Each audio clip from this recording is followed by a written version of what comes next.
After nearly 4 decades in charge, Cambodian Prime Minister Hun Sen has announced he's stepping down, and he's confirmed his 45-year-old son Hun Manet is going to be taking over the country's top job. I now say to you that Han Manet will become the Prime Minister from the evening of August 22, 2023. Then you can call him the Prime Minister, or you can be outlawed if you don't call him the Prime Minister. The announcement comes just days after Hun Sen's Cambodian People's Party won 120 of the 125 parliamentary seats available in a general election. Critics denounced that election on Sunday as a sham, however. That was after the government disqualified the sole opposition party on a technicality and threatened to penalise anyone calling for a boycott. Western-educated Hun Manet, who is Deputy Commander-in-Chief of the Armed Forces, has said little of his vision for the country. He won a seat in the capital, Phnom Penh, in Sunday's election, but had been earmarked for the top job by his father in 2021.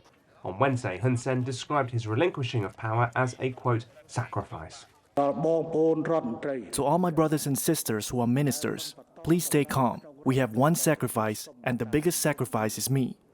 Even though my son takes my job, but the person who used to be in command had power, and now I have no power, so this is the sacrifice. Opposition politicians, most of whom are in self-exile, and rights groups as well, say that Hun Sen has for years suppressed democratic institutions, all while party colleagues and relatives have benefited from a range of business concessions, claims the government has rejected. Phil Robertson is the Deputy Director of Human Rights Watch's Asia Division.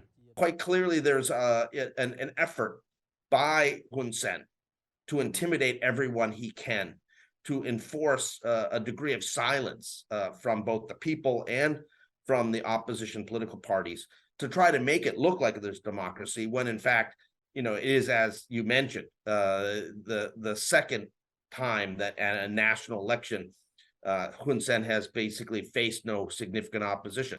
Speaking after Sunday's election, Cambodians in the capital Phnom Penh said they were happy at the result.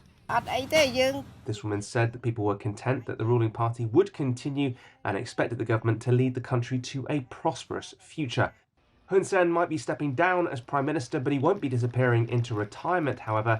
He said he would be staying on as the head of the ruling party and a member of the National Assembly.